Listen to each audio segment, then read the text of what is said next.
jodoh pilihan Allah. Tapi tentang yang akan saya akan membawakan sebuah tema yang judulnya adalah kutinggalkan dia karena Allah. Kutinggalkan dia D kecil karena dia D besar, I besar, A besar. Maksudnya karena Allah Subhanahu wa taala. Berawal dari hadis Rasul sallallahu alaihi wasallam, riwayat Imam Ahmad, riwayat Imam Tirmidzi juga. Yaqulu Nabi sallallahu alaihi wasallam, innaka lan tad'a syai'an lillahi azza wajal illa baddalakallahu bihi ma huwa khairun laka min. Tidaklah engkau tinggalkan sesuatu karena Allah kecuali Allah pasti gantikan dengan sesuatu yang jauh lebih baik.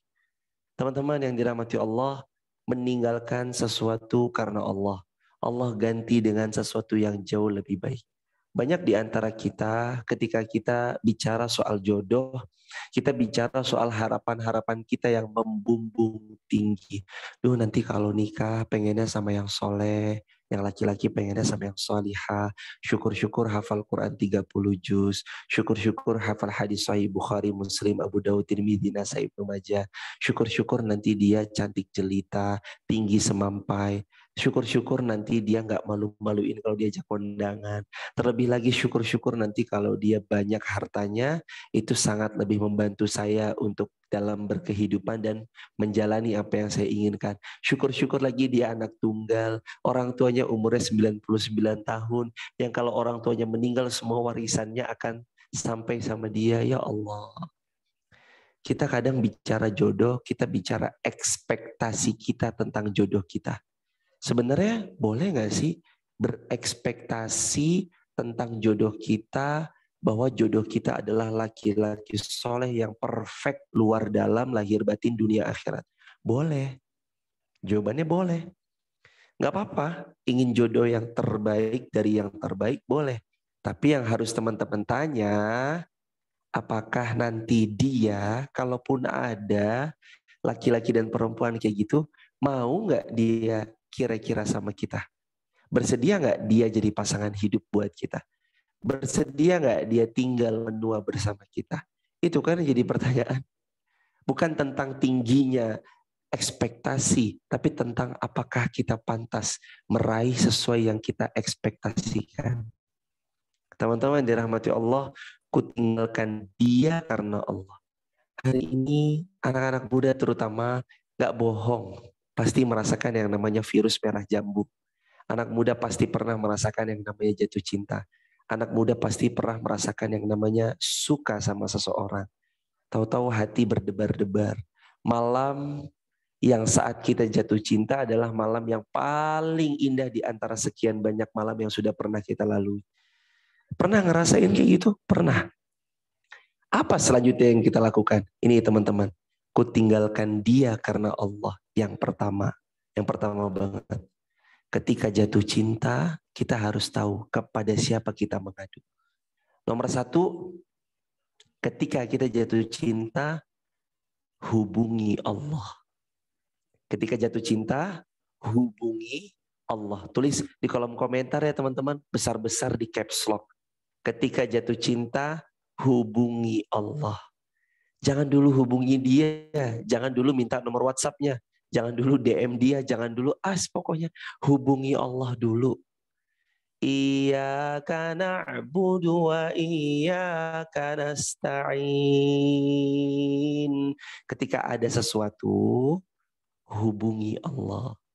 Ketika minta tolong sama Allah. Ketika ada sesuatu yang mengganjal dalam jiwa, bergejolak dalam hati, teman-teman harus tahu. Teman-teman gak boleh langsung menuju kepada dirinya, tapi teman-teman hubungi Allah dulu. Lah, gimana caranya menghubungi Allah? Salat. Wasta'inu bis-sabri was-salah. Quran surah Al-Baqarah ayat 153. Quran surah Al-Baqarah ayat 45. Kalau ada sesuatu, soalan kamu jatuh cinta kah? Soalan kamu naksir kah? Soalan tahu-tahu malam berubah jadi lebih indah dari malam-malam biasanya kah? Hubungi Allah. Ketika jatuh cinta, Nomor 1 rumusnya hubungi Allah. Nomor 2 teman-teman dirahmati Allah. Ketika teman-teman merasakan ada gejolak cinta, setelah menghubungi Allah, pahami jalurnya. Nomor 2, tulis besar-besar di caps lock di kolom komentar, pahami jalurnya. Pahami jalurnya. Maksudnya apa? Pahami jalurnya itu maksudnya adalah ketika teman-teman jatuh cinta, teman-teman harus ngelihat Allah maunya apa kalau kita jatuh cinta. Pahami jalurnya. Ada alurnya dan melewati jalurnya. Kalau teman-teman mau buat SIM, ada jalurnya nggak? Buat SIM, kita mau buat SIM, ada jalurnya nggak? Ada. Buat SIM itu ada jalurnya. Teman-teman mau ngurus administrasi paspor, ada jalurnya. Harus ngumpulin ini, ngumpulin itu, daftar ke online ini, situsnya di situ. Pahami jalurnya. Jatuh cinta itu nggak dilarang. Yang dilarang adalah aktivitas sesudah jatuh cinta, itu yang harus kita perhatikan. Kalau aktivitasnya menerabas jalur yang sudah Allah buat, itu melahirkan dosa. Maksiat sama Allah nanti. Makanya nomor 2, pahami jalurnya. Allah bilang apa dalam Al-Quran? Allah ternyata bilang dalam Al-Quran, surah Ar-Rum, ayat ke-21, di antara ayatnya Allah Subhanahu wa taala bilang, wa min ayatihi an khalaqalakum min anfusikum azwajan litaskunu ilaiha. Kalau kamu jatuh cinta, nih ada tanda-tanda kebesaran kami. Caranya gimana? Caranya kamu menikah ya. Menikah dengan siapa? Menikah dengan pasangan dari jenismu sendiri. Maksudnya laki-laki menikah dengan perempuan. Perempuan menikah dengan laki-laki. Tujuannya biar apa? Litaskunu ilaiha. Supaya kita sakinah. Supaya kita tentram sama dia. Supaya kita nyaman dalam menjalani kehidupan sama dia. Wa ja'ala bainakum mawaddatan wa rahmah. Dan agar supaya Allah Subhanahu wa taala melimpahkan kalian semua dengan cinta dan kasih sayang.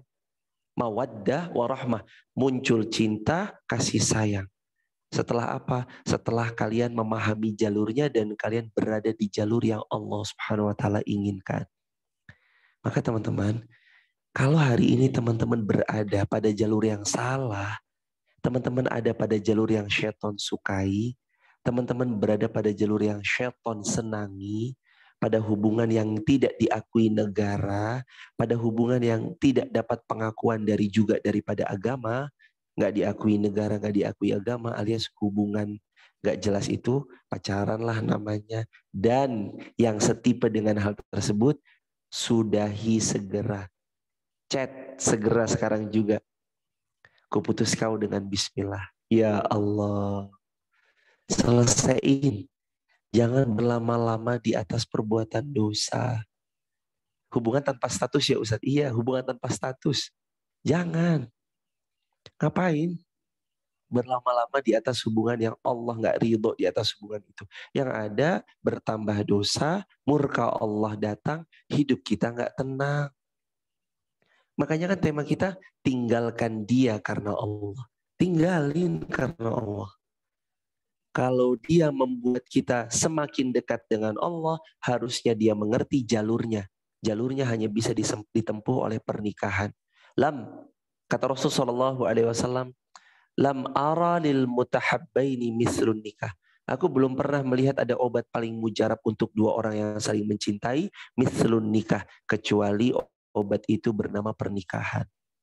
Artinya kalau jatuh cinta, obatnya satu, menikah, bukan pacaran. Bukan hangout, bukan pegangan-pegangan tangan sebelum menikah. Walaiyazubillah. Ini semua nanti penghantar kepada perbuatan zina. Dan perbuatan zina menghantar kepada jalan yang keji dan amat yang sesat. Dan amat menyesatkan, luar biasa. Jadi teman-teman yang dicintai Allah Subhanahu wa taala, dari sekarang tinggalkan. Buat keputusan yang tegas. Kok suaranya bergema Ustadz? Tinggalkan, buat coba cek 1, 2, 3. Tinggalkan, buat keputusan yang tegas. Apa keputusannya? Ku tinggalkan dia karena Allah. tinggalin dia karena Allah. Allah bilang apa tadi? Siapa yang meninggalkan sesuatu karena aku, kata Allah, Allah ganti dengan sesuatu yang jauh lebih baik. Mohon izin teman-teman, suaranya jelas? Normal suaranya? Alhamdulillah normal. Jadi teman-teman, nomor satu, apa tadi nomor satu? Hubungi Allah ketika jatuh cinta. Nomor dua, pahami jalurnya. Bahwasanya Allah punya jalurnya. Saling mencintailah kalian. Iya silakan. Tapi ini jalurnya ya, jalur pernikahan. Ustadz mohon maaf mau nanya, kalau laki-laki diajak menikah tapi dia nggak mau, itu gimana? Tinggalkan segera, musibah. Tinggalkan segera, musibah.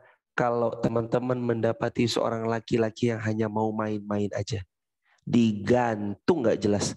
Dan kasihan banget kalau sampai teman-teman sebagai wanita muslimah digantung, penuh ketidakjelasan, penuh ketidakpastian. Perempuan itu makhluk yang butuh kepastian. Tulis caps lock besar-besar, ditulis di kolom komentar.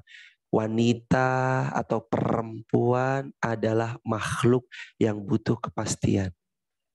Dia butuh kepastian tentang nafkah, butuh kepastian tentang ilmu, butuh kepastian tentang di mana hendak bertempat tinggal. Wanita butuh kepastian karena wanita makhluk butuh kepastian. Gimana ceritanya kok ada seorang wanita? Gimana ceritanya kok ada seorang wanita?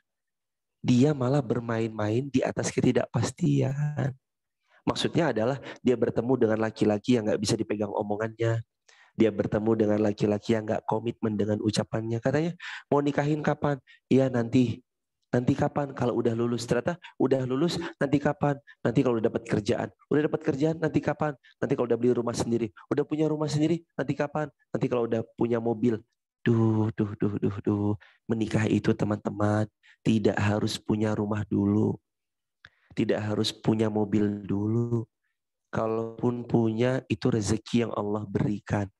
Menikah itu modalnya adalah bismillah lillahi ta'ala. Menikah itu modalnya bukan ijazah, menikah itu modalnya bismillah lillahi ta'ala. Jadi kalau kita berniat hendak menikah dengan seorang yang kita rencanakan kita mau menikah dengannya dan membangun kehidupan dengannya, niat yang pertama itu bismillah lillahi ta'ala. Bismillah dengan namamu ya Allah, lillahi ta'ala, ini semuanya untukmu ya Allah. Jadi teman-teman dirahmati Allah, setelah itu difahami, memahami jalurnya dengan baik, bahwa menikah itu ada jalur-jalurnya, Allah telah buatkan jalurnya. Nah, nomor 3, paham jalurnya. Nih nomor 3, tegas ucapkan, halalkan atau tinggalkan. Halalkan atau tinggalkan. Hari-hari ini, baik laki-laki maupun perempuan yang sedang ada pada hubungan yang gak jelas, harus berani tegas. Harus berani tegas, ucapkan, halalkan atau tinggalkan. Kalau mau dihalalkan, cepat tentukan tanggal. Urus semua administrasi di KUA. Kalau enggak, maunya masih berlama-lama, maunya masih main-main, maunya masih hangout, dia mau, mohon maaf, menikmati seperti suami istri tanpa bersatu suami istri, ini batil, namanya korupsi. Namanya apa? Korupsi. Pacaran itu adalah belajar korupsi. Apa yang dikorupsi? Korupsi peraturannya Allah. Laki-laki perempuan boleh pegangan tangan nanti setelah akad nikah. Tapi dia udah korupsi duluan. Udah pegangan tangan sebelum akad nikah. Na'udzubillah. Jangan sampai tertumpah perasaannya kecuali sesudah menikah. Tapi tertumpah perasaannya sebelum menikah. Udah korupsi duluan. Sama ketentuan-ketentuannya Allah. Ustadz, tapi kan pacar saya tuh soleh Ustadz. Catat teman-teman yang dirahmati Allah. Caps lock besar-besar. Tulis di kolom komentar. Di caps lock besar-besar ya. Tulis di kolom komentar. Laki-laki dan perempuan yang salih-salihah tidak pacaran. Jadi laki-laki pacar saya soleh itu Ustaz. Laki-laki kalau soleh nggak pacaran. Perempuan kalau solihah nggak pacaran. Nggak pacaran. Dan kita nggak akan pernah mendapati laki-laki dan perempuan yang solihah berpacaran. Nggak akan kita dapati. Nggak akan kita dapati. Mereka tegas, pilihan hidupnya tegas. Halal mereka nikmati, haram mereka jauhi. Jangan banyak excuse, jangan banyak alasan. Bagaimanapun mencari pacar yang solih seperti mencari babi yang halal. Teman-teman kira-kira babi ada yang halal nggak? Nggak ada. Babi haram. Babi walaupun dijilbabin haram atau halal? Tetap haram. Seekor babi walaupun ada tulisan di situ halal. Babi itu halal atau haram? Tetap haram. Jujur teman-teman sama hati sendiri. Jujur sama jiwa kita sendiri. Jangan-jangan selama ini kita tuh kurang jujur sama diri kita. Selama ini boleh jadi kita tuh terlalu menuhankan hawa nafsu. Quran surah Al-Jasiyah. Allah bilang, Rabbuhu hawa. Tuhannya dia adalah hawa nafsunya. Jangan menjadikan hawa nafsunya sebagai Tuhan. Hawa nafsu itu harus dikendalikan. Gimana cara mengendalikan hawa nafsu? Cara mengendalikan hawa nafsu salah satunya paksakan. Paksakan untuk komit. Ya Allah, hamba mau ikuti aturan mainmu ya Allah. Tegas, pahami jalurnya, ajari jalurnya, masuk lewat jalur pernikahan. Setelah itu secara tegas dia mengucapkan halalkan atau tinggalkan. Dan perempuan juga jangan gampang digombali. Perempuan juga harus punya pelang tegas hanya untuk laki-laki yang serius.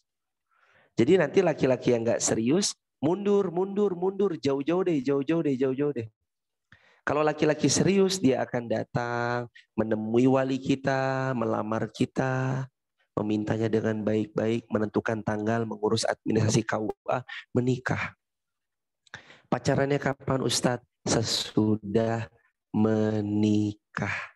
Jadi pacaran boleh nggak? Boleh. Sekali lagi saya tegaskan, pacaran boleh tapi sesudah menikah. Kalau sebelum menikah boleh nggak? Haram, nggak boleh. Walaupun alasannya saya pengen pendekatan Ustadz, jangan. Allah bilang Quran surah 17 Al-Isra ayat 32, wala taqrabuz zina innahu kana fahisyah wa sa'a sabila.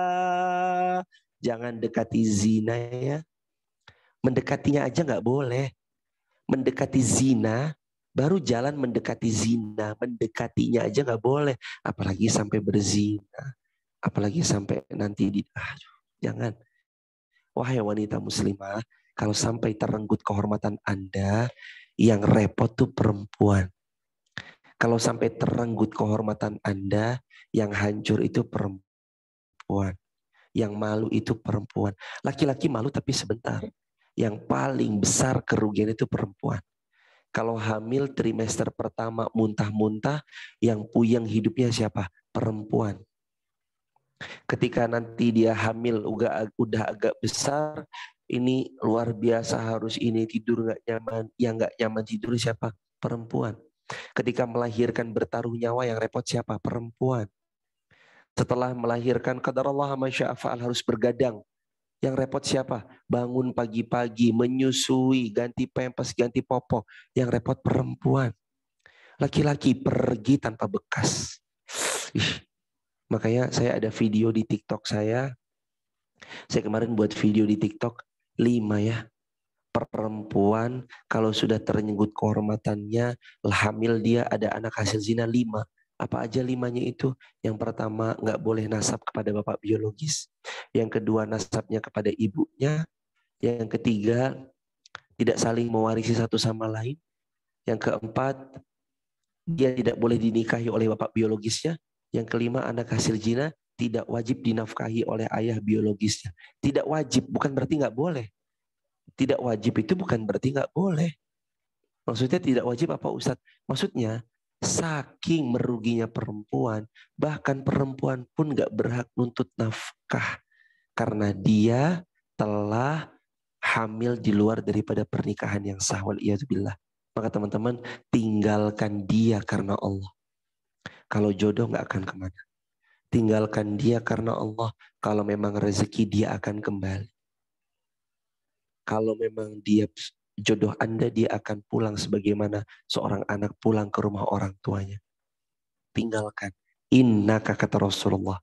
Sesungguhnya engkau. Lan tad'a. Tidaklah kau tinggalkan sesuatu. Syai'an lillah. Karena Allah.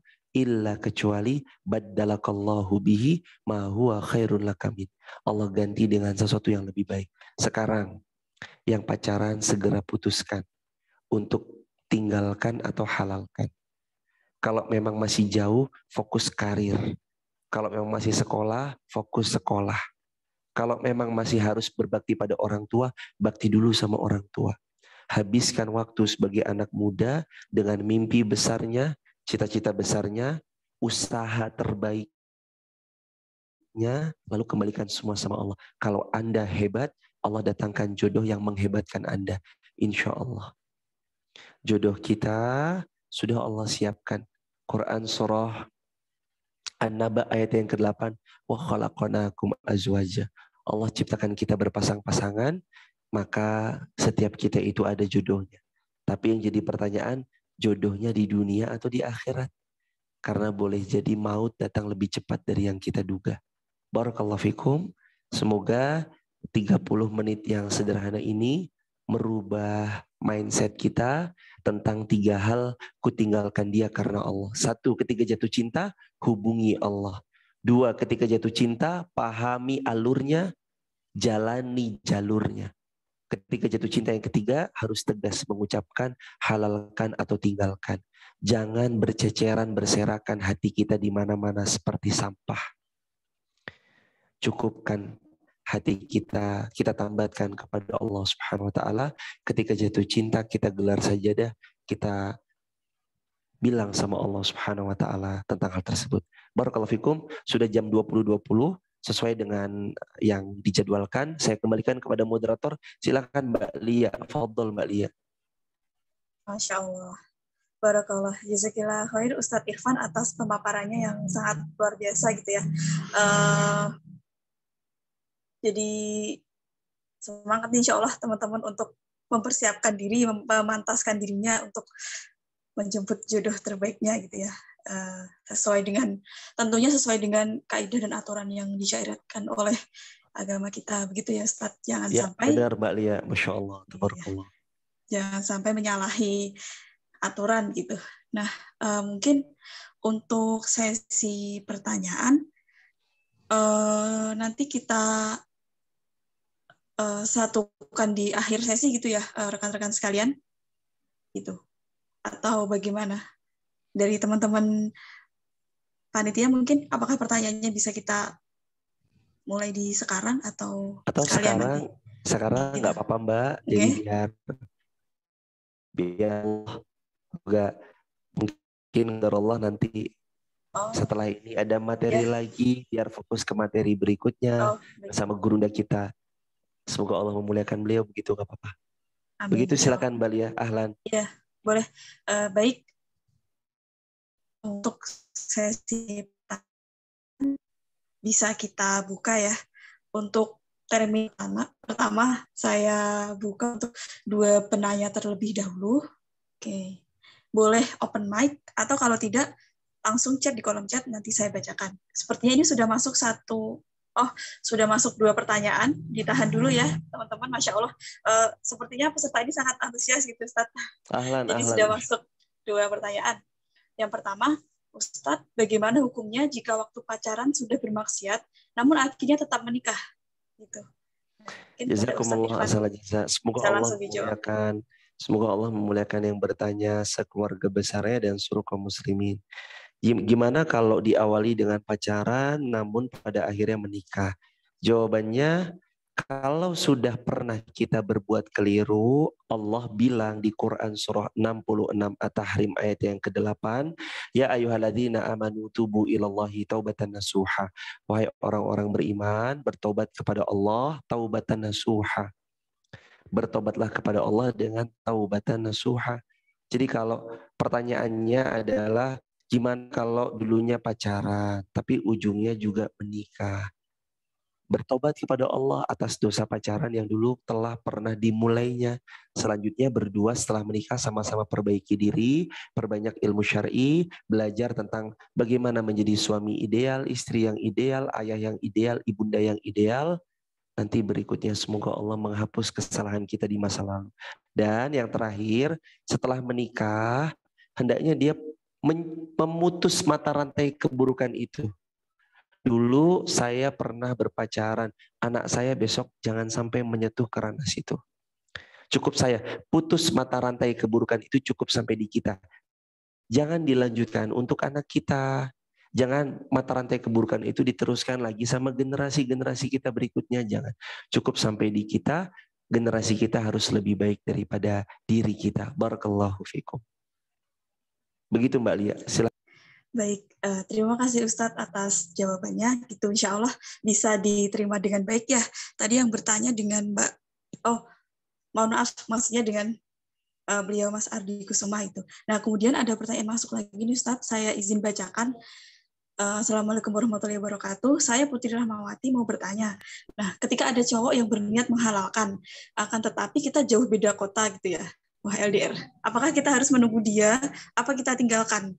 Gitu. Nah, kalau ada pertanyaan begini, kalau kota ini harus LDR atau tinggalkan? Jawabannya di pertama, sholat 2 rakaat, sholat minta sama Allah agar dapat petunjuk yang terbaik. Yang kedua, setelah Allah memberikan petunjuknya, coba lihat kalau kita mantap untuk memberi sinyal kepada dia, beri sinyal kepada dia untuk segera melamar kita, menentukan tanggal kapan akad nikah. Yang ketiga, kalau dia nggak ada kejelasan, jangan pacaran LDR, itu maksiat mendekati zina, sebaiknya sudahi segala hal-hal yang mendekati daripada zina. Jadi kalau emang dirasa worth it, segerakan. Kalau dirasa tidak worth it, tinggalkan. Barakallahu fikum. Oke, Masya Allah. Terjawab sudah ya. Mungkin keresahannya, kegalauannya Mbak Putri Rahmawati. Semoga Allah berikan petunjuk gitu ya. Dan dimudahkan untuk mengambil keputusan. Oke, kemudian ada lagi Ustadz dari hamba Allah. Begini. Bagaimana jika memiliki sahabat yang sulit diberi saran agar tidak pacaran? Sangat bucin. Makasih Mbak Lia dan yang bertanya. Semoga Allah memuliakan yang bertanya sekeluarga besar. Tadi ada pertanyaan begini, gimana kalau saya punya sahabat saya itu bucin banget, dia getol banget pacaran. Saya menasehati dia itu, udah gak kurang-kurang deh saya nasihati, tapi tetap aja pacaran. Nih teman-teman, saya bagi tahu, 2 orang yang sulit dinasihati. Pertama, orang yang pacaran dan lagi bucin-bucinnya. 2, orang yang sedang membela partai politik. Ini 2 ini nih susah bukan main nih. 1 lagi pacaran bucin-bucinnya, 2 pembela partai politik. Ini kalau qadarullah mau dinasehatin kayak apa juga agak sulit nih. Terus gimana Ustadz sikap saya sebagai teman? Sikapnya udah benar. Terus menasehati dalam kebaikan karena itu yang Allah inginkan. Wa tawasau bil haqqi wa tawasau bis sabri. Saling menasihati dalam kebaikan, saling menasihati dalam kesabaran. Terus dia tetap kayak gitu gimana Ustadz? Fadzakir innama anta muzakir lasta alaihim bibusaitir.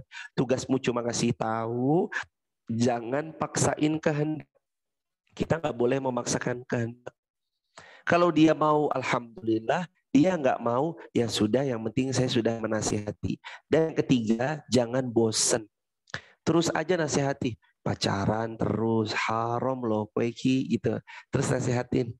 Karena boleh jadi nasihat ke-200-nya baru dia bertaubat. Nasihat ke-304-nya baru dia sadar. Makanya jangan pernah bosan, terus nasihatin. Barakallahu fikum. Masya Allah. Dan ini masih banyak sekali pertanyaan gitu ya. Mungkin mohon maaf untuk teman-teman, saya batasi, akan saya bacakan 2 pertanyaan terakhir dan nanti Ahlan, selebihnya silakan.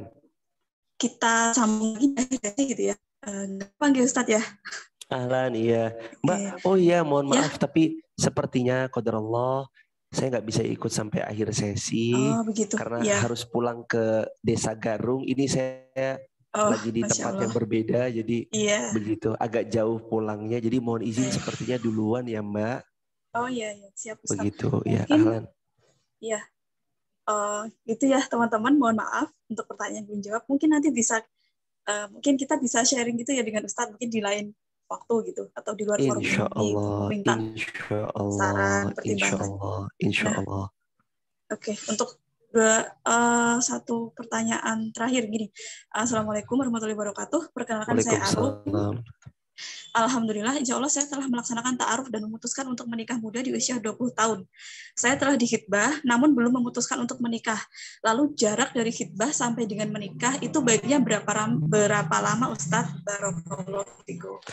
Wafikum barakallah, semoga Allah memuliakan Mbak Arum, memudahkan segala urusan Mbak Arum. Doa yang sama untuk semua teman-teman yang hadir di Zoom, TikTok, maupun di seluruh kaum muslimin yang menyaksikan tayangan ini.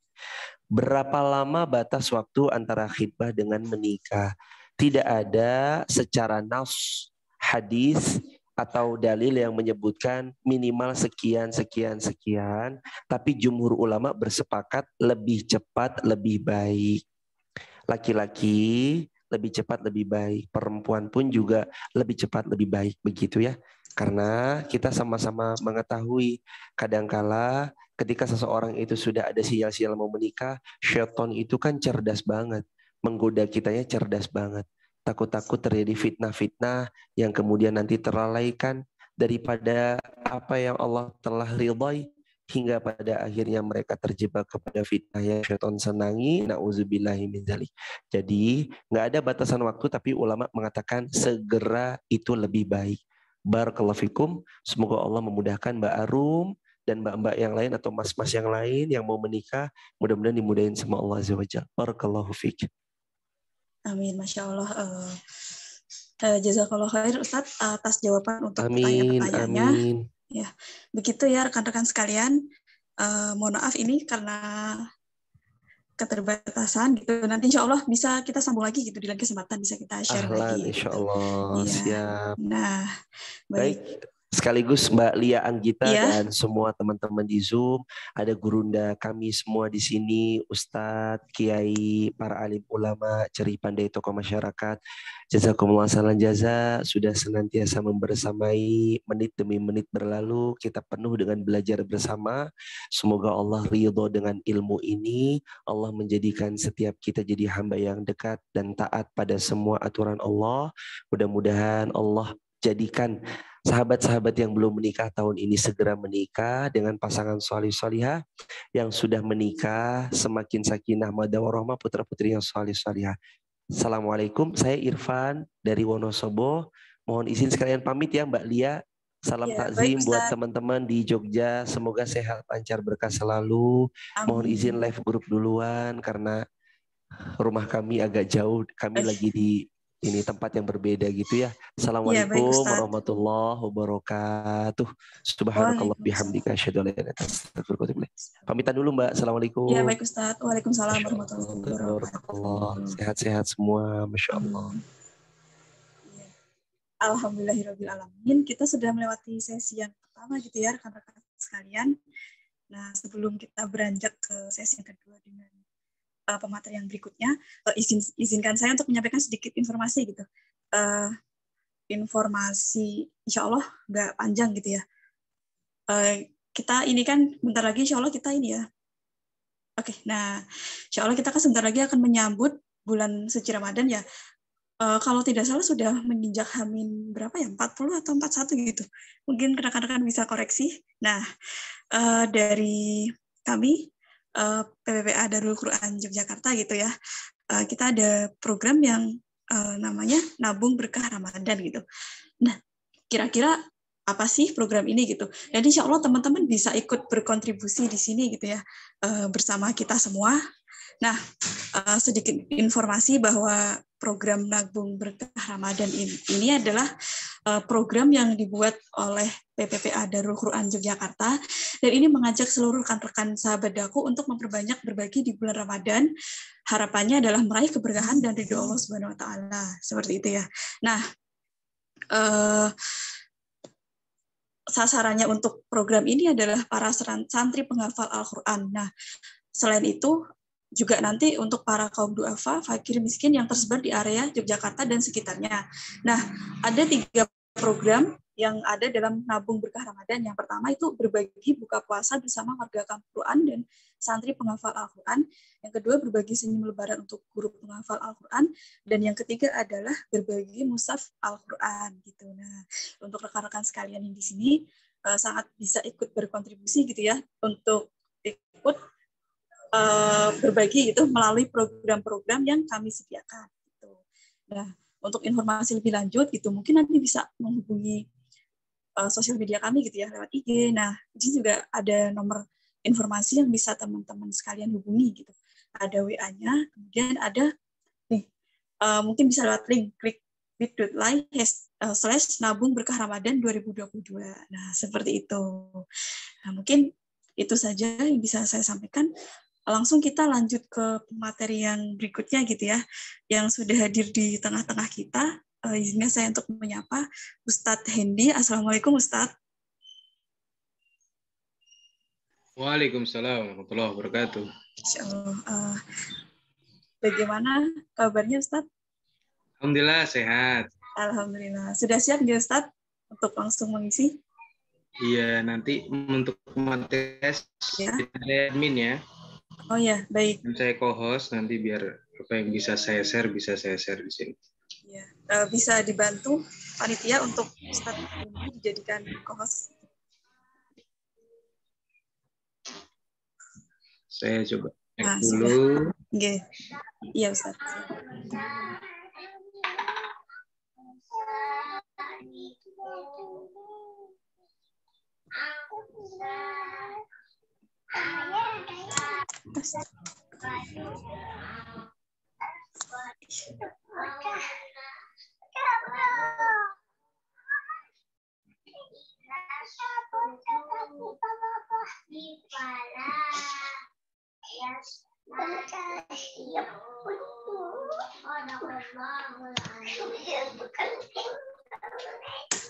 Oke, sembari menunggu Ustadz nih, insya Allah rekan-rekan masih semangat ya untuk mengikuti sesi yang selanjutnya. Yeah. Boleh dong cek semangatnya. Udah siap? Ya, udah siap Ustadz. Baiklah. Untuk sesi yang selanjutnya akan disampaikan oleh beliau Ustadz Hendy Irawan yang dengan tema Riyadoh Menjemput Jodoh seperti itu. Untuk waktu sepenuhnya saya serahkan kepada Ustadz Hendy. Monggo Ustadz. Baik, terima kasih. Ini kok namanya Mbak Lia? Iya, saya. Lia Anggita. Iya. Assalamualaikum warahmatullahi wabarakatuh. Allahumma salli wa sallim wa barik ala Sayyidina Muhammadin wa ala alihi walhamdulillahi rabbil alamin. Raditu billahi rabba wa bil islami dina bi Muhammadin nabiyya wa rasula. Subhanallah wa bihamdihi subhanallahil azim adada khalqihi wa ridha nafsihi wa zinata arsyihi wa midada kalimatihi. Kita mulai dengan sama-sama baca Bismillahirrahmanirrahim. Bisa didengarkan dengan baik. Mungkin kalau ada yang tidak bisa mendengar boleh angkat tangan. Ya. Iya, bisa Ustadz, jelas. Ya, baik. Saya akan memulai dengan sesuatu yang mungkin justru lebih banyak saya yang bertanya gitu. Karena ini terkait tentang pemahaman. Pertanyaan pertama. Belum mulai udah pertanyaan. Karena saya itu kalau kebanyakan teori itu gimana gitu, karena saya lebih senang langsung praktek gitu. Jodoh itu dijemput apa dicari? Ayo coba. Silahkan tulis di komen dan apa alasannya. Jodoh itu dijemput atau dicari? Kalau judul materi saya itu menjemput jodoh, maka pertanyaannya adalah jodoh itu dijemput atau dicari. Nah, nanti jawaban yang paling bagus dapat ini nih, sesuatu nih dari PPA Jogja nanti. Coba kira-kira. Jadi setelah disebutkan terus alasannya, jangan cuma dijemput Ustadz, dicari Ustadz. Alasannya apa?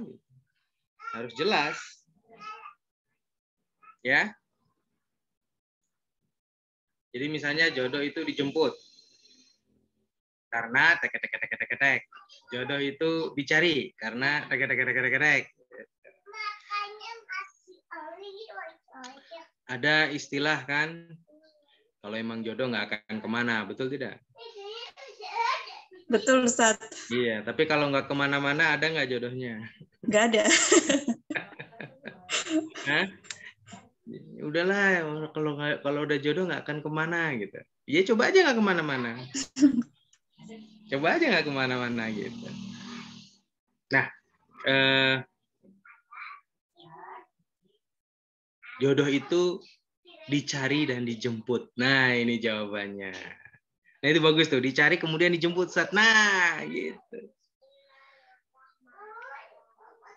Tapi caranya bukan pakai cara kita. Caranya itu pakai cara Allah. Ya.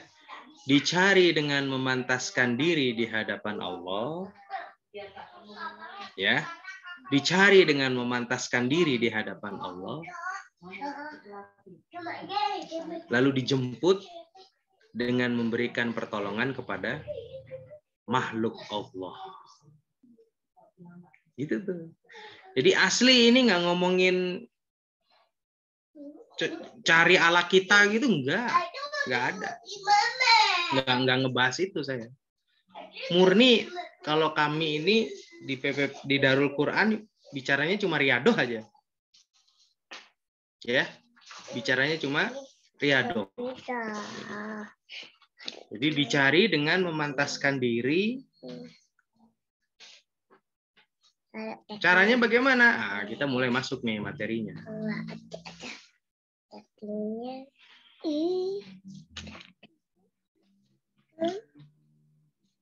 Ada musik-musiknya, semoga agak kedengaran bagus ya.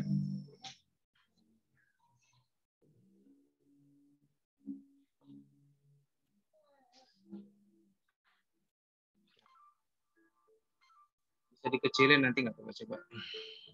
Silahkan di masing-masing di masing-masing laptopnya atau audionya. Makanya kita ikhtiar menjemput jodoh milenial sesuai Islam. Ini adalah sebuah lokasi di Pegunungan Alpen di daerah Selandia Baru. Kita berharap yang ada di foto ini adalah teman-teman dengan pasangan halalnya. Tapi itu bukan foto saya, karena belum sampai ke sana juga. Walau sudah punya anak 2, tapi pengen juga ke sana gitu ya. Awali semuanya dengan mimpi dan ikhtiar yang baik. Ya, mimpi dan ikhtiar yang baik. Nanti insya Allah akan membantu kita. Nah, langkahnya kita harus kembali kepada sunatullah. Kita harus kembali kepada satu konsep bahwa setiap yang tercipta di muka bumi itu ada jodohnya. Bukan cuma manusia, bukan cuma hewan, bukan cuma binatang. Angin berhembus saja ada jodohnya. Awan saja ada jodohnya. Ya. Air saja ada jodohnya. Karena itu seperti yang sudah dikatakan Allah dalam surat Yasin. Ya, subhanalladzi khalaqal azwaja kullaha. Ya. Kemudian Allah lah yang menciptakan, subhanalladzi khalaqal azwaja kullaha mimma tumbitul ardo wa min anfusihim wa mimma la ya'lamun. Coba. Itu surat Yasin. Apa itu? Jadi semua sudah ada jodohnya, nggak usah khawatir. Makanya kalau kita menganggap jodoh itu seperti rizki, jika kita saja yakin rizki itu ada, kenapa kita kemudian jadi khawatir jodoh itu tidak ada? Nah, jodoh itu bagian daripada rizki. Itu dulu tuh yang harus kita pahami. Sehingga nggak usah kepikiran cemas, khawatir, apa, nggak usah. Wa ma min dabatin fil ardi illa 'alallahi rizquha. Nah, setelah kita paham bahwa rizki itu sudah ditentukan oleh Allah, maka kemudian kita masuk ke wilayah setiap yang diciptakan ada jodohnya. Jadi rizki itu sudah ada. Tinggal kita caranya aja, nggak usah khawatir. Nah, yang disebut dengan tapi kalau nggak kemana-mana, maksudnya kemana-mana itu ke Allah dengan berbagai macam cara. Jangan ke Allah pergi dalam satu cara kan. Kayak teman-teman ikut seminar jodoh kan dari semua lembaga pada ikut. PPPA bikin ikut. Nanti dari Dompet Duafa bikin ikut. Nanti dari komunitas hijrah bikin ikut. Kenapa dalam berikhtiar melalui spiritual kita hanya dengan satu jalan gitu. Misalnya hanya dengan membaca Al-Quran. Coba pakai cara lain. Dengan puasa misalnya.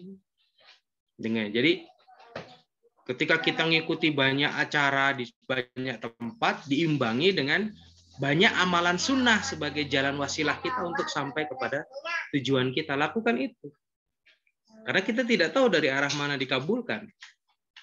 Jangan-jangan sama Allah bacaan Quran kita disimpan buat nanti baru dicairkannya setelah menikah. Tapi untuk mencairkannya Allah menunggu apa? Sedekah kita. Allah menunggu apa? Birrul walidain kita.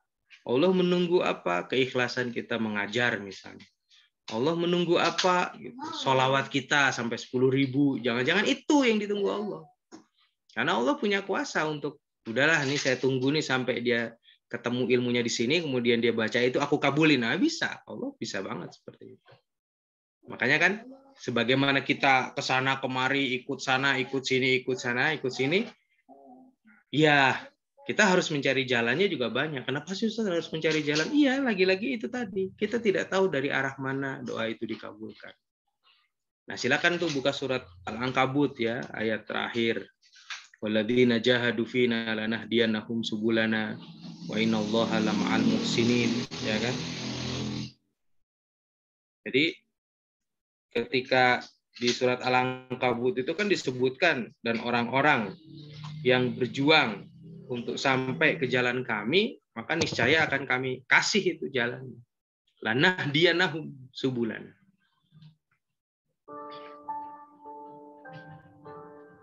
Subhanalladzi khalaqal azwaja kullaha mimma tumbitul ardu wa min anfusihim wa mimma la ya'lamun. Nah, sekarang saya masuk langsung nih setelah pemahamannya, ya pemahaman tentang jodoh itu dicari dulu melalui dekat sama Allah, maka kemudian kita mencoba dengan mencari 5 rumus untuk menjemputnya. Kalau tadi kan mencarinya itu ya dicari dengan ibadah, dengan meminta, dengan dekat, dengan sholawat, dengan ngaji. Nah, sekarang menjemputnya ini, ya. Yang pertama, jangan putus berdoa. Ya. Ini saya kayak sebentar ini tampilannya. Oh, yang pertama perbaiki diri. ya kan? Perbaiki diri. Ya, mau jodoh yang 3T, tampan, takwa, tajir. Ya setidaknya kita juga, ya enggak, setidaknya kita apa? 3T juga gitu kan. T yang pertama tanti, T yang kedua ya takwa, ya. T yang ketiga juga tajir. Nah, tajirnya seorang wanita tuh ya punya juga lah, walaupun akun bisnis online, ya enggak? Gitu. Walaupun kita jualan susu kurma online, ya enggak? Atau kita pernah jualan baju kayak apa kayak gitu. Artinya kita sebagai seorang akhwat di zaman milenial ini ada yang dijual berupa produk apa, bisnis gitu. Nah, kalau yang itu tidak ada di kita, nggak ada masalah, ya. T-nya buat para akhwat itu adalah yang terakhir adalah turunan baik-baik, gitu ya. Jadi itu tuh perbaiki diri dulu tuh, memperbaiki dirinya dengan memperbanyak ibadah, sehingga memperbanyak amalan-amalan sunnah gitu. Jadi emang paling gampang itu see yourself in the glasses gitu, atau in the mirror gitu.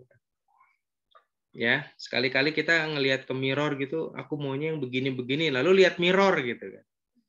Lihat kaca gitu. Oh iya ya, aku cocok kayaknya nih. Ya sudah, bismillah gitu. Ya.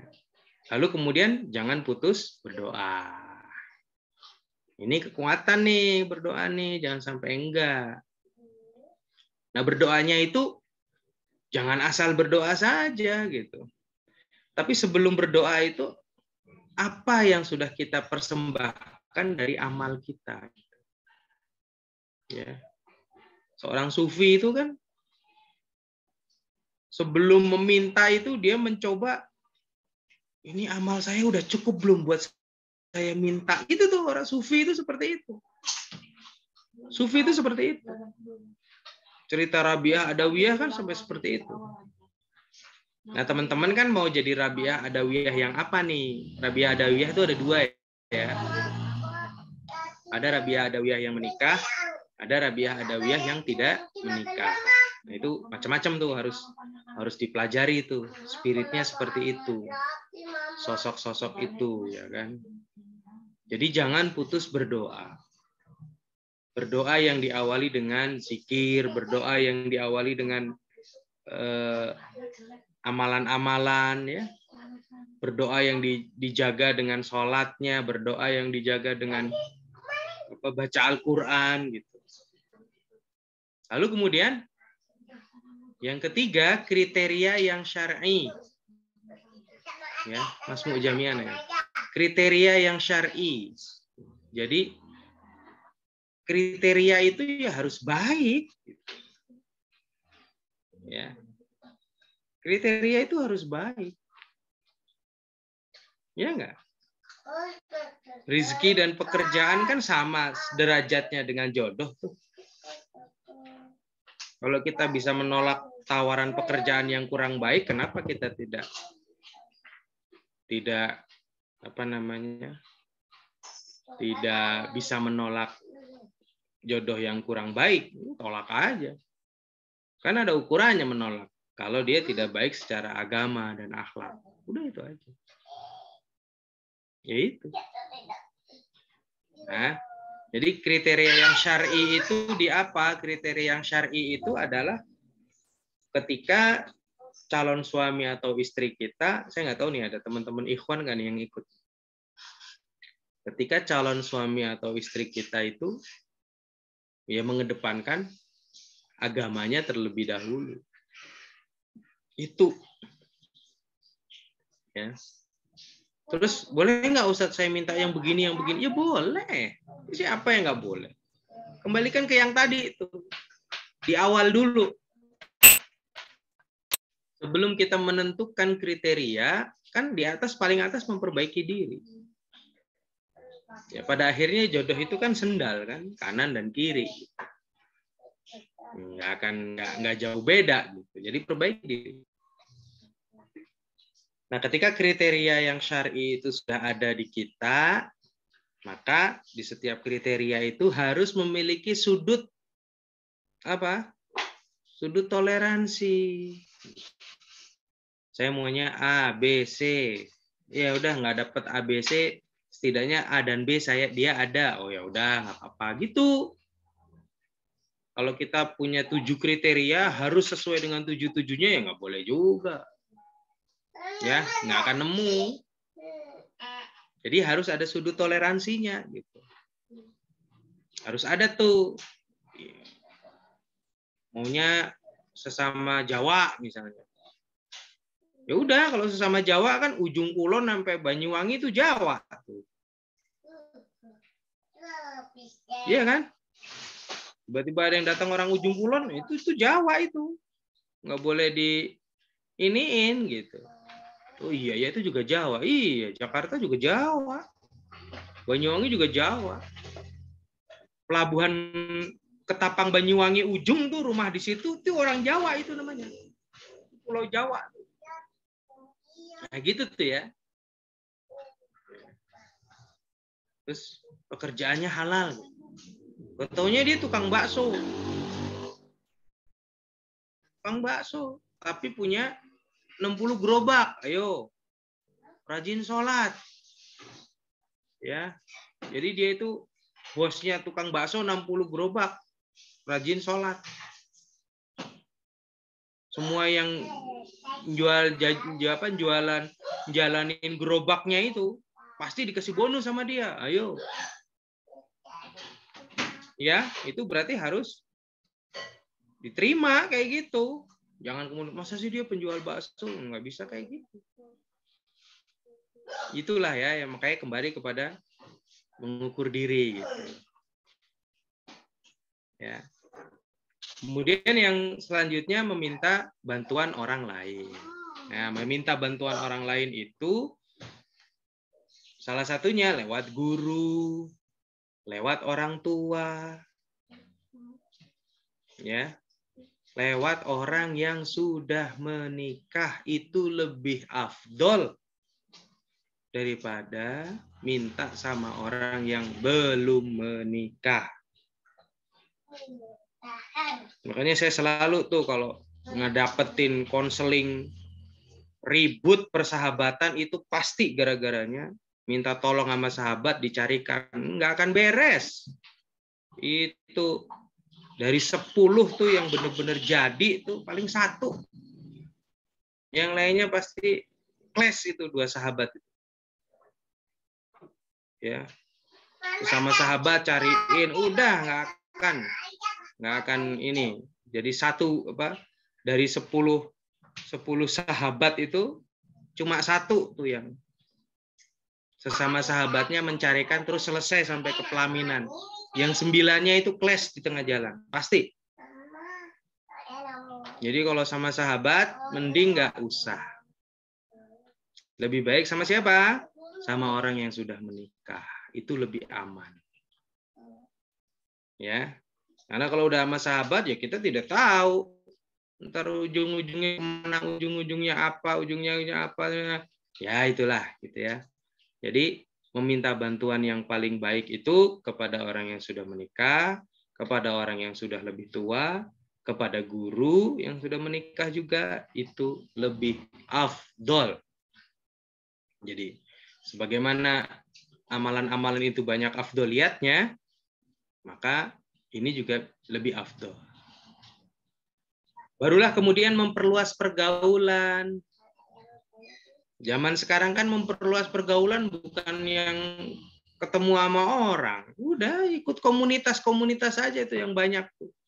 Komunitas hijrah, komunitas pengajian ini, kajian online apa, nanti ketika Kopi Darat juga datang, pun toh nanti akan dikumpulkan secara terpisah.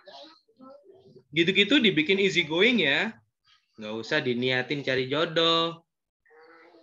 Tapi diniatin untuk menuntut ilmu dan silaturahim. Nanti jodohnya datang. Jangan, saya mau ikut kajian ini biar dapat jodoh. Nggak dapat.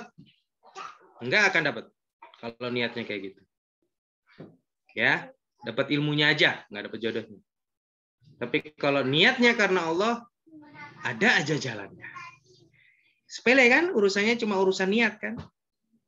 Gitu. Jadi kita ini suka menyepelekan, ya lumayan lah, siapa tahu. Nggak boleh, siapa tahu juga enggak. Jadi benar-benar urusan ini jangan dipikirin. Ikuti saja. Ikut komunitas ini, udah ikuti saja jalannya. Nggak usah kepikiran nanti ini, enggak, jangan. Karena nanti apa yang terjadi, itu yang akan jadi konsentrasi kita nanti. Dan itu merusak ilmu. Ya, jadi ikut aja dulu tuh. Ikut dulu. Ya kan? Kan apa bedanya silaturahim sama rizki? Ya udah, pokoknya banyakin aja silaturahim. Orang itu udah hadis Rasulullah, barang siapa yang memperbanyak silaturahim dapat rizki, ya udah. Jangan kemudian nandain, saya habis silaturahim ini dapat rizki apa, ya nggak usah. Nggak usah ditandain. Itulah maksudnya seperti itu. Memperluas pergaulan itu niatin silaturahim. Niatin menuntut ilmu. Udah. Ya. Itu tuh. Dari situlah kemudian kita harus mengejar itu semua ya. Nah, pada akhirnya yang perlu kita perhatikan di sini setelah kita memperbaiki diri, jangan putus berdoa, kriteria yang syar'i, meminta bantuan orang lain dan memperluas pergaulan, maka 5 hal inilah yang mampu kita menjemput jodoh. Mencarinya dengan tadi tuh, memperbaiki diri dan ibadah. Lalu kriteria syar'i itu di tengah-tengah. Nah, jemputnya itu dengan meminta bantuan orang lain dan memperluas pergaulan. Itu menjemputnya. Selebihnya, dari sisi jangan putus berdoa, itu banyak hal. Ya, banyak hal. Jadi kawan-kawan harus memiliki sudut pandang yang berbeda. Antara amal soleh dengan berdoa, beda ya. Biasakan dalam sudut pandang itu berbeda. Saya mau khatam Al-Quran, ya udah khatamin Al-Quran. Tapi begitu selesai khatam Al-Quran, minta jodoh. Gitu. Nggak apa-apa. Saya mau sholat malam 7 hari berturut-turut. Setiap selesai sholat malam, habis mendoakan yang fardu-fardu, dalam doanya baru minta jodoh. Terus saja seperti itu. Lalu silaturahim, selesai silaturahim, alhamdulillah silaturahim tadi lancar, ketemu sama orang-orang. Habis itu angkat tangan, ya Allah jika hari ini silaturahimku berpahala, beri aku jodoh. Nah gitu tuh. Jadi bertawasul. Itu ada di surat Al-Maidah ayat 35. Ya ayyuhalladzina amanu taqullaha wabtaghu ilaihil wasilah wajahidu fi sabilihi la'allakum tuflihun. Hai orang-orang yang beriman, bertakwalah kamu kepada Allah dan jadikan sebuah wasilah. Wabtaghu ilaih wasilah wajahidu fi sabil, dan sungguh-sungguhlah untuk sampai ke wasilah itu. Nah, wasilah kita kan baca Quran, wasilah kita sholawat, wasilah kita sedekah, wasilah kita birrul walidain. Maka dalam menjalankan wasilah itu sungguh-sungguh. Ya, sungguh-sungguh. Baru nanti dari sisi berdoa macam-macam. Ada berdoa itu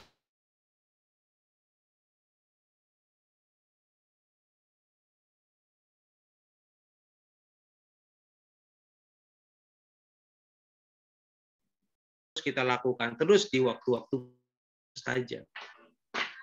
Waktu mustajab ya 2/3 malam, setiap selesai sholat, waktu duha, ya, pada subuh, waktu-waktu mustajab, ya Jumat.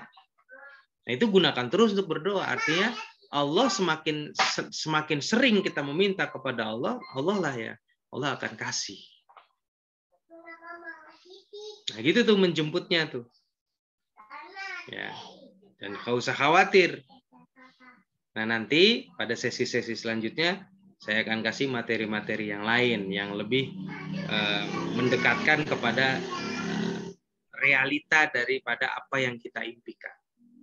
Ini saya masih yang dasar dulu karena ini juga ada grup-grupnya ya, nanti silahkan diitukan lagi, nanti dibentuk gitu ya. Ya saya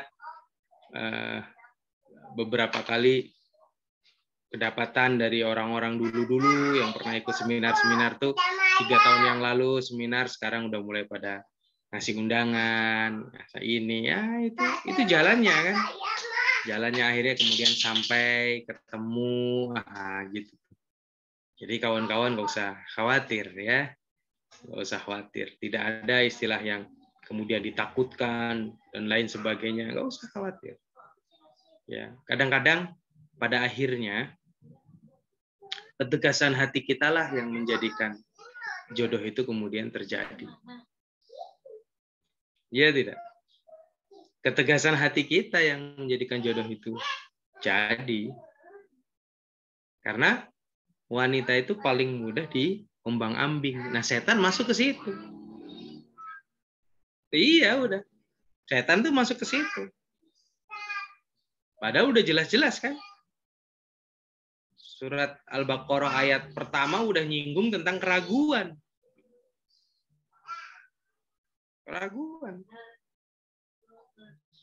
Jadi kita lebih ketakutan, lebih kepikiran pada akibat buruknya dari kemungkinan-kemungkinan yang belum tentu terjadi tentang pernikahan gitu. Yang belum tentu terjadi kan. Nanti kalau ini gimana ya? Nanti kalau ini gimana ya? Nanti kalau ini gimana ya? Lebih memikirkan itu gitu. Padahal itu kan kemungkinan yang belum tentu terjadi. Betul tidak?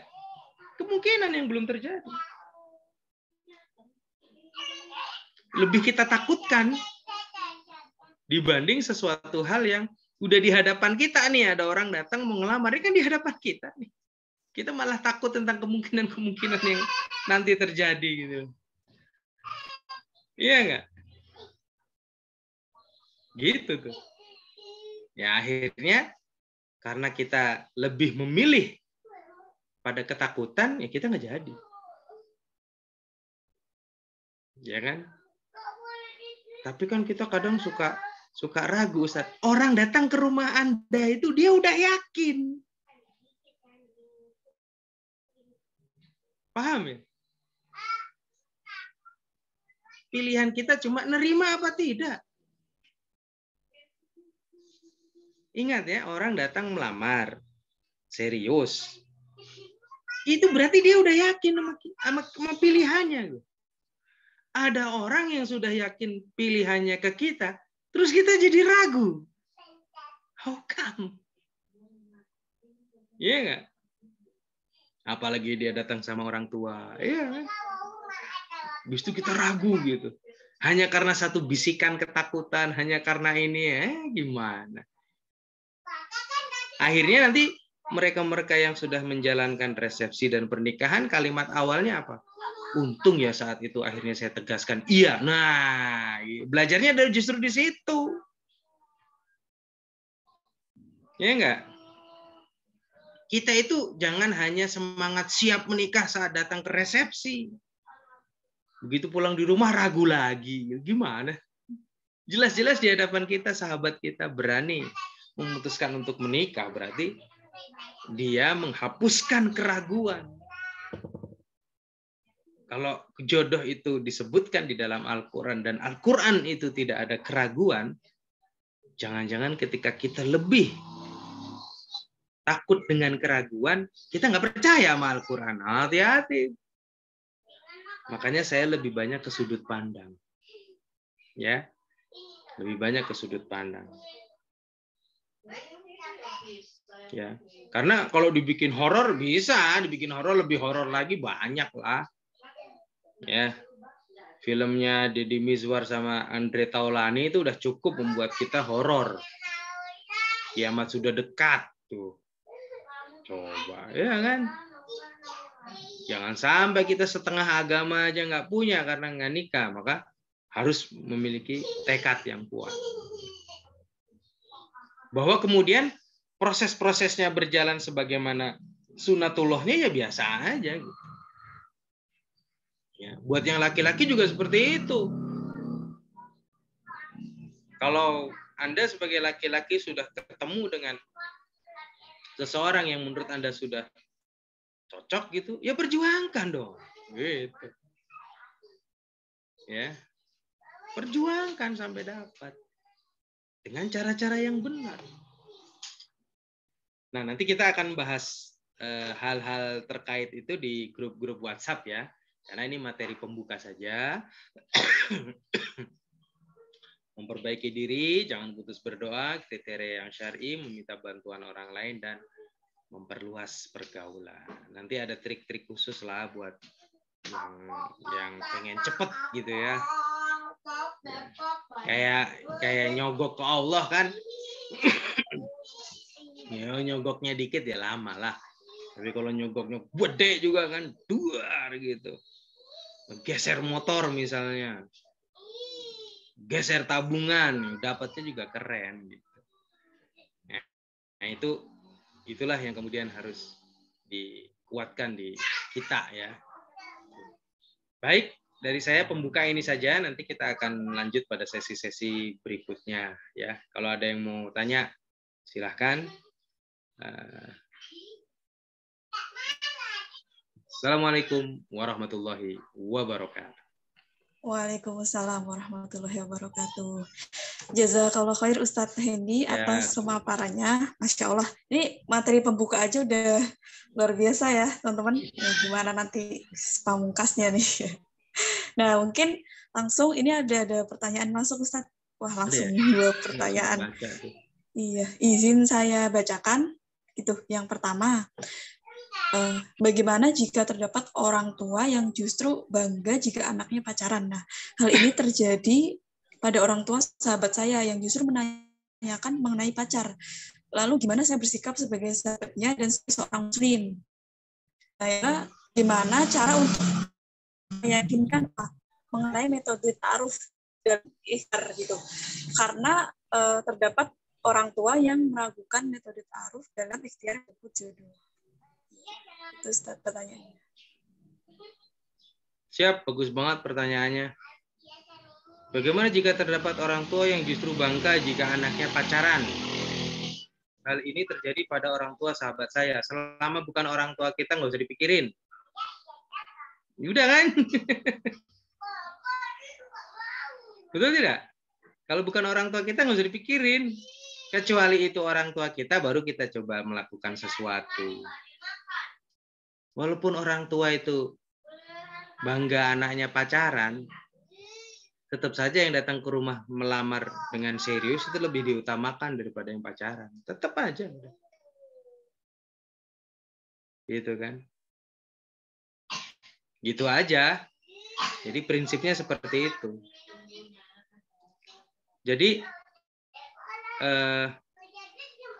kita ini apa ya? Kita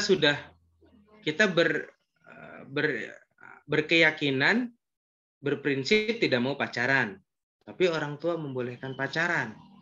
Maka caranya adalah ya udah kasih tahu.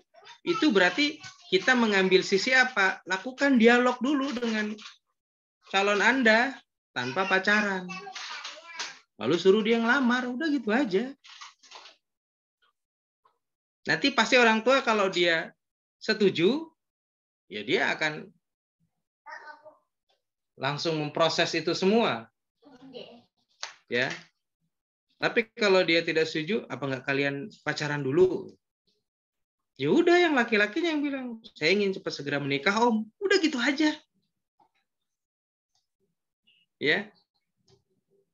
Jadi apa ya? Kalau saya sih ngelihatnya bukan sesuatu hal yang perlu diikuti gitu. Jadi ketika orang tua pengennya kita pacaran, suruh si calon suami kita untuk langsung nikah. Dan nggak usah pakai bahasa biar kami pacarannya habis nikah. Oh nggak usah gitu. Udah langsung. Saya pengen cepat menikah saja Om. Emang kalian sudah kenal? Udah.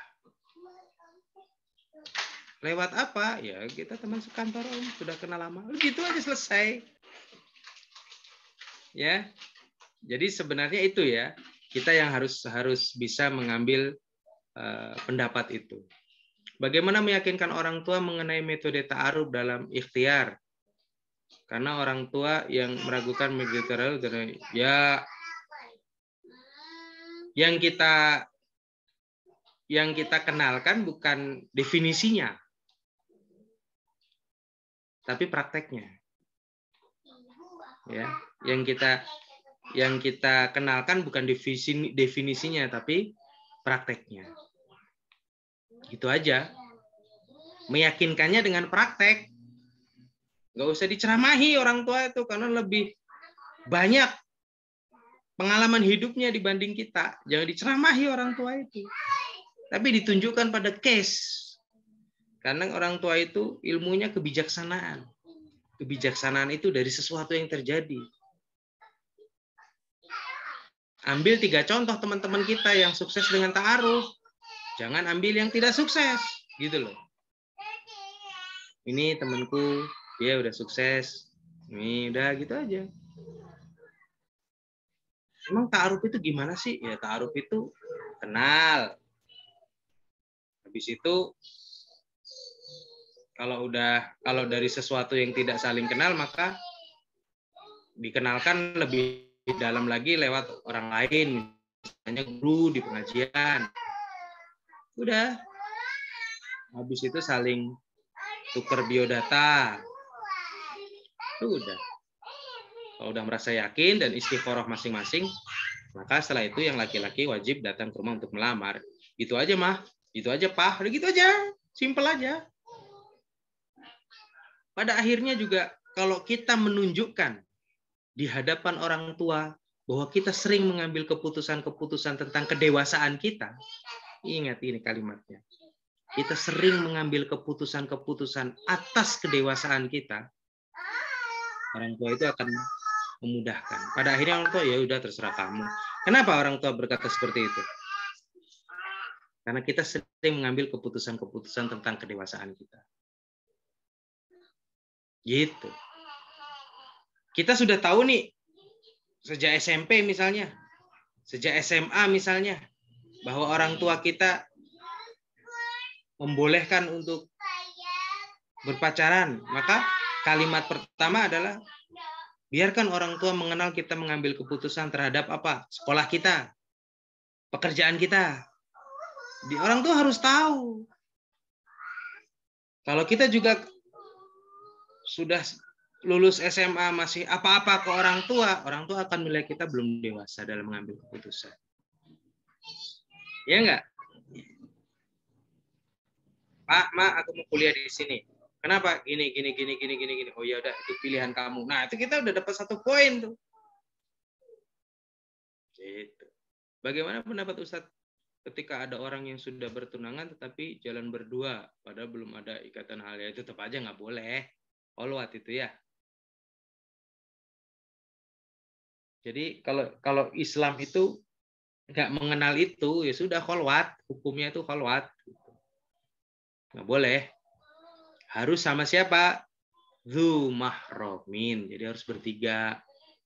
Ya, di antara sama siapa, dan tidak ada pegangan, dan lain sebagainya. Udah. Gitu ya. Bagaimana jika ketika kita sedang mencintai dia dalam diam dan mendoakan beliau, tapi beliaunya masih cuek sama kita? Itu tadi kan udah belajar. Gunakan orang lain. Bantuan orang lain. Seperti itu. Ya. Ikhtiar bahwa dia harus tahu perasaan kita kan harus kita lakukan. Betul tidak? Kita sudah ada calon misalnya sama guru murabi kita, guru tarbiyah kita ada hati sama dia. Ya harus sampai ke beliau lewat caranya bagaimana.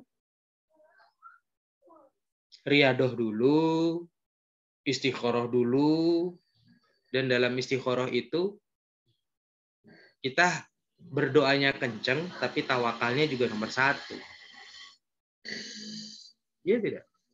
Berdoanya kenceng, tapi tawakalnya juga nomor 1. Artinya saat kita mau mencoba menyampaikan itu kepada orang ketiga yang bisa menyampaikan, kita juga harus siap dengan risiko apa? Ditolak. Sehingga kita akan jadi tahu, oh iya ya.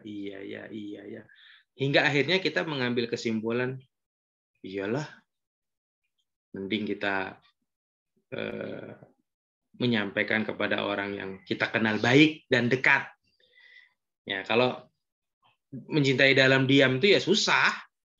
Ya kan? Terus, tapi kadang hati kita mulai rasa sakit hati atau kecewa kan dicuekin dengan beliau. Iyalah, pasti kecewa. Karena dia nggak tahu. Ya nggak? Karena dia nggak tahu. Akhirnya kita yang tahu gimana? Kalau bahasa kita, kamu gimana sih orang dia nggak tahu? Terus dia nyuakin kamu, ya namanya dia orang nggak tahu. Itu tidak? Mau jajal teori ini fans gitu ya. Coba kalau mau belajar, kalau mau membuktikan artis-artis itu di dalam tanda kutip sama, jajal aja DM. Jangan-jangan kita punya fotonya artis-artis ternama nih, siapa gitu. Sampai pun yang artis hijrah loh. Kita ngefans sama dia, jadi follower dia di IG. Coba aja DM. Dibalas apa enggak? Nanti kalian akan tahu. Kalau dia ngebales ya alhamdulillah, kalau enggak ya iya begitu dah. Mau dia artis hijrah kek, mau dia ini kembali kepada awalnya artis gitu. Cuma yang bedakan artis hijrah. Oh dia artis nih, bagus spiritualnya. Jajal DM. Dibalas enggak? Ini yang nggak pakai suka-sukaan nih, hanya sekedar mengagumi. Jajal aja DM. Tiba-tiba nggak dibalas. Coba DM lagi yang kedua, DM lagi yang ketiga. Nanti kita akan, oh iya ya, iya dah, hijrah deh, artis deh, gitu tuh. Iya nggak? Nah, gitu. Jadi pastikan dia tahu. Dengan caranya apa? Dengan cara yang kita lebih elegan, yaitu menggunakan orang ketiga. Itu penting, jangan sampai tidak. Ya, nggak mungkin kita cuma rawang-rawang begitu aja, nggak mungkin, nggak bisa. Setidaknya harus tersampaikan misi ini, bahwa kita ada hati dengan si fulan, ada orang lain yang tahu, kemudian tersampaikan. Gitu ya. Nah. Ada lagi coba?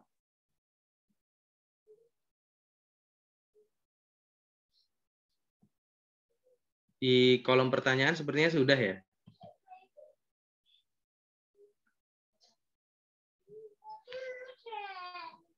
Masih ada yang mau bertanya lagi kira-kira?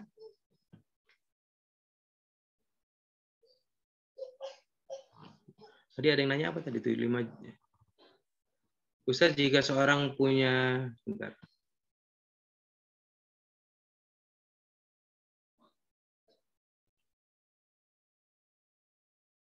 Assalamualaikum Ustaz, bagaimana 5 jurus tadi sudah dilakukan? Ya.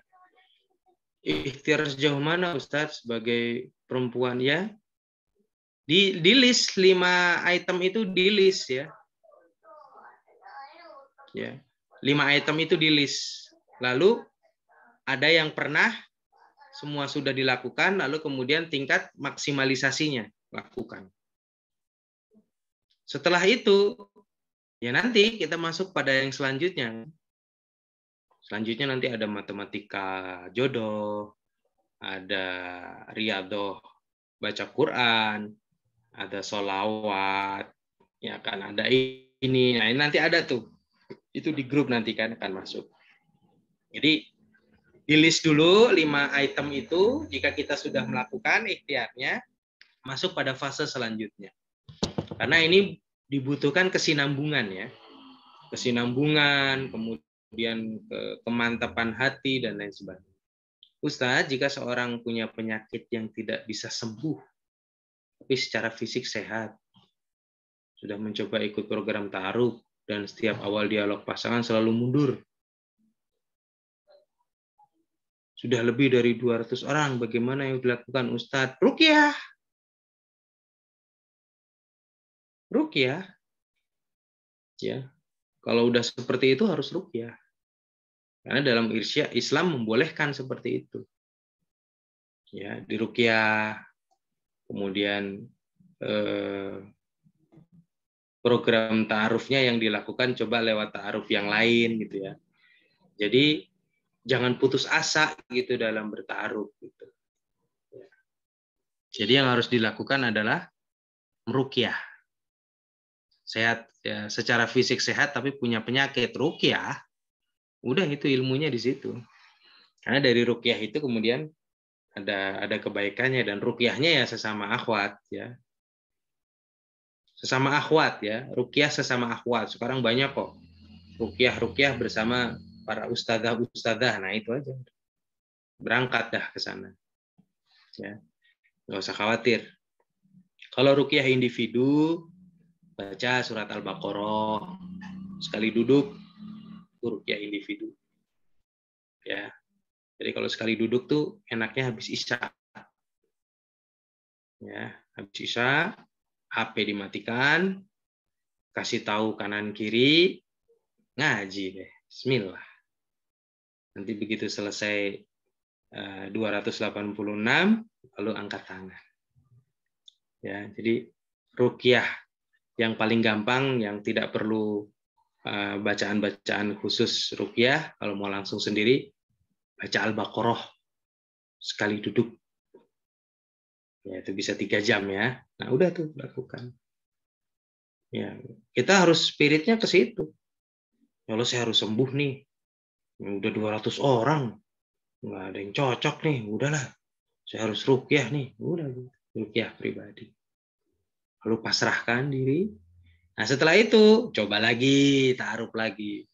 Oh, masih belum, nah baru ruqyah lewat orang lain. Karena boleh jadi kalau di ngajiin sama ustadzah A gitu kan, dia punya pertimbangan dan option sendiri ketika melakukannya. Ya, insya Allah ya. Semua yang bertanya semoga dipahamkan pemahamannya, dan semua yang dikhawatirkan juga kemudian Allah rubah menjadi sebuah keyakinan, dan kawan-kawan dimudahkan urusannya oleh Allah Subhanahu wa taala. Baik, mungkin ini saja yang sudah saya cukupkan ya, Mbak Lia. Nanti bisa dilanjut lagi pada kesempatan-kesempatan yang akan datang. Ini peserta dari mana ini kebanyakan nih? Ada yang dari Bandung nggak? Ini saya lagi di Bandung. Ya, di ujung Berung. Yang ada di Bandung main-main ke pesantren Darul Quran Bandung ya. Di ujung Berung, nanti bisa ngobrol-ngobrol di sini. Wah, Sidoarjo. Sidoarjonya mana? Gedangan atau mana? Jombang, Surabaya, Jakarta, Tangerang. Wah, Garut. Itu Garut tuh si Sarma, Garut. Sini aja Salma. Ya. Rizky Maulida Midaku bukan. Tangsel ya. Mana lagi? Purwokerto. Oktaria Purwokerto. Wardah dari Surabaya, kenal. Ya. Mana lagi coba? Reni, kenapa Reni? Raise hand. Ada yang mau ditanyain, Ren? Reni ntar jodohnya Roni. Sukodono. Oh, Sukodono ya. Saya ada ipar saya di Gedangan.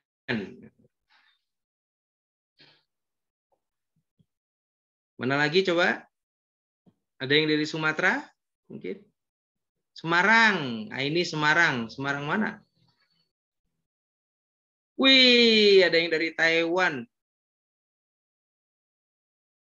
Ke Taiwan tuh pakai visa nggak, Mbak Sunarsi? Pakai ngurus visa dulu nggak?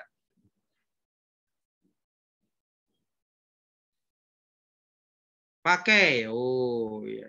Mau dong ke Taiwan? Keliling gitu ya.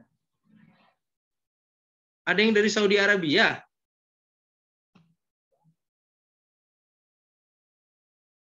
Mbak Nur Hayati. Wih, di mana Saudinya, Mbak?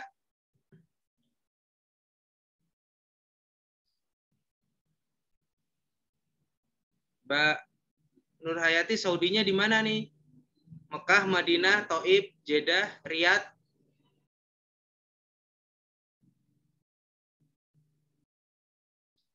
Tad, tolong kenalin dong dengan Ikhwan yang dari Surabaya. Banyak. Yang pandai baca Al-Quran. Wih. Yang pandai baca Al-Quran. Banyak sekarang yang pandai baca Al-Quran. Semua marbot masjid insya Allah bisa baca Al-Quran. Dan dia Ikhwan. Ya. Gitu. Mana lagi coba tadi? Malang. Reni, Malangnya mana, Ren? Wah, Mbak Nur Hayati di Mekah. Di mana Mekahnya, Mbak? Aziziyah apa mana? Mbak Nur. Ngomong aja, ngomong. Otoibiyah. Otoibiyah. Utaibiyah. Oh, Reni Abdurrahman Saleh dekat bandara ya? Probolinggo. Nah, itu Mbak Nur tuh. Woi, di Saudi. Insya Allah. Enggak, audionya dinyalain. Assalamualaikum warahmatullahi wabarakatuh. Assalamualaikum warahmatullahi wabarakatuh. Masya Allah. Tamam, kuis. Masya Allah. Ada zaman lah. Alhamdulillah, hasan tayyibah. Assalamualaikum ya jemaah. Oh, disapa tuh dari Saudi tuh, Mbak Nur Hayati. Aduh. Di mana, Mbak? Insyaallah khair, kullu Ustaz. Mbak Nur Hayati aina aslan di Indonesia aina aslan? Aywa, alhamdulillah Ustaz. Indonesia aina daerah aslan? Aywa. Di Indonesianya di mana? Indonesianya Madura, Ustaz. Woi, Madura. Aina Madura. Sumeneb, Bangkalan? Sampang. Sampang. Mutawifah lah? لا الحمد لله ما في مطوفة لا يعني دحين يعني كورونا يعني ما في يعني شيء أول يعني لازم يعني في شركة يعني أستاذ. ثم ماذا تعملين هناك؟ الحمد لله تمام. في مع من في بيت في مكة في طيبية مع من؟ يعني في البيت يعني في طيبية شارع الجزائر يعني. مع من فقط؟ مع زملاء من إندونيسيا أم؟ مع أختك يعني مع أختك مع أختك يعني أول يعني مع أختك مع أمي وكله بس لكن الحمد لله أمي يعني سافر الحمد لله في أخوي أنا يعني أموت في مكة هناك يعني نعم.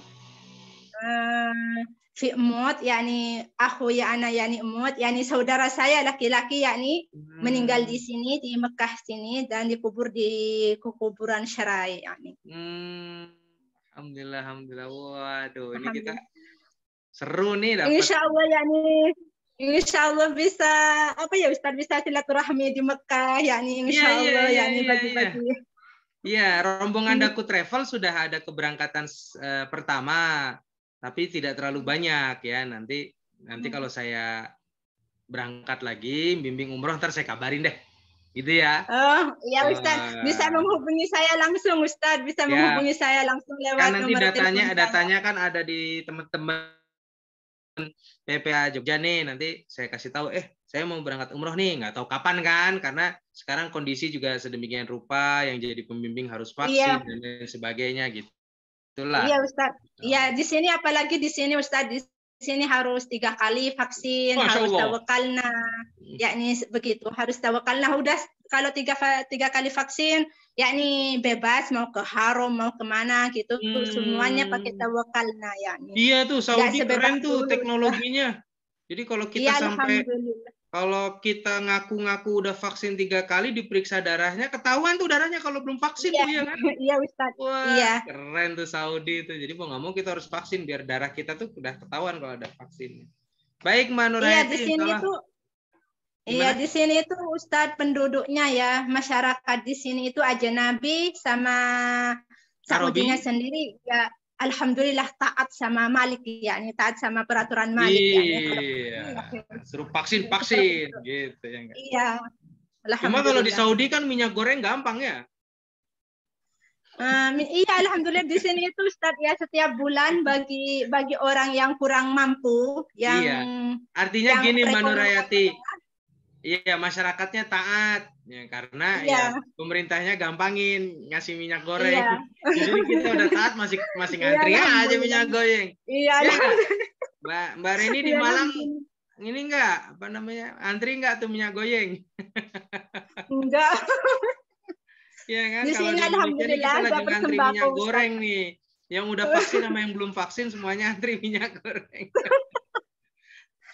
Ya, terima kasih banyak Mbak Nurhayati. Insya Allah. Ya, sama Ustaz. Salam. Insya Allah Ustaz. Kesempatan yang akan datang. Terima kasih Ustaz. Ya. Probolinggo, Mubarak. Mubarak Probolinggo. Ini Mas Mubarak atau Mbak Mubarak ini? Mbak Sunarsih. Wah, ini Taiwan seru juga ya, Taiwan ya.